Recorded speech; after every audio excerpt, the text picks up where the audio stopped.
Hello, welcome to Beth Owen Watercolors. This is my third video about painting my poppy watercolor, and I wanted to show you my progress, so let's get to it. All right, here is the final watercolor of the poppies. I'm pretty happy with how it turned out. I kind of like the way the orangeness of the poppies complements the blue of the background. You might remember my initial kind of quickie sketch to decide on the colors and the values and the placement, and I think that ended up being pretty close to what I ended up doing. I ended up doing this kind of bubbly effect in the background to kind of create the sensation of the sun reflecting off of wet water droplets in the air. And to do that, I ended up using these little sponges. I would paint a section and then get the sponge wet and then do this kind of thing. When you see the picture close up after it's been photographed, you'll be able to see these little kind of sharp lines around the edge of my sponge marks on some of them, where the plastic actually scraped the paper and made kind of harder white lines. And at first I was like, oh no, that ruined it. And then after I looked at it for a minute, I thought, oh good, it adds some nice texture and contrast. So I decided I liked it after all. I had to make sure the background was dark enough to make the poppies kind of pop forward. So I ended up using a different color of blue called Prussian blue to add that darkness and depth.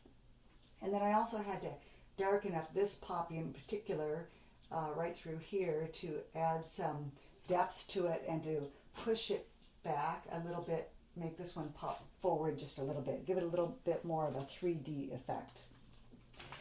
On the, you'll be able to see on the website my signature a little better, but I did that the same way that I did described using masking fluid for the stamens. I just simply painted masking fluid, or use that to write my name, use masking fluid to write my name, let it dry, and then I just painted this background over it, then rubbed it off and lightly repainted with a real light color of blue.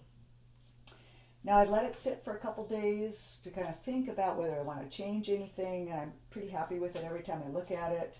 So I think I'm ready to take off the tape. So I'm going to take that off next. This is just a tape that I put on the edge to make sure I have a nice sharp edge when I'm finished with the painting. And it keeps it looking just a little bit more professional when you have a nice sharp edge like that. Hopefully nothing will tear as I'm taking this off. There we go. And there you have it. So now what I'm going to do is pull out the staples, and then tomorrow I think I'm going to take it in to be professionally scanned, which is what you need to do when you have high quality art prints. They're called Z-clay prints. So as soon as I get that done, I'll be able to post this on the website, and that'll be available as this original as well as prints in various forms: paper, metal, acrylic, wood, and canvas. All right, thanks for joining me. So long until another day.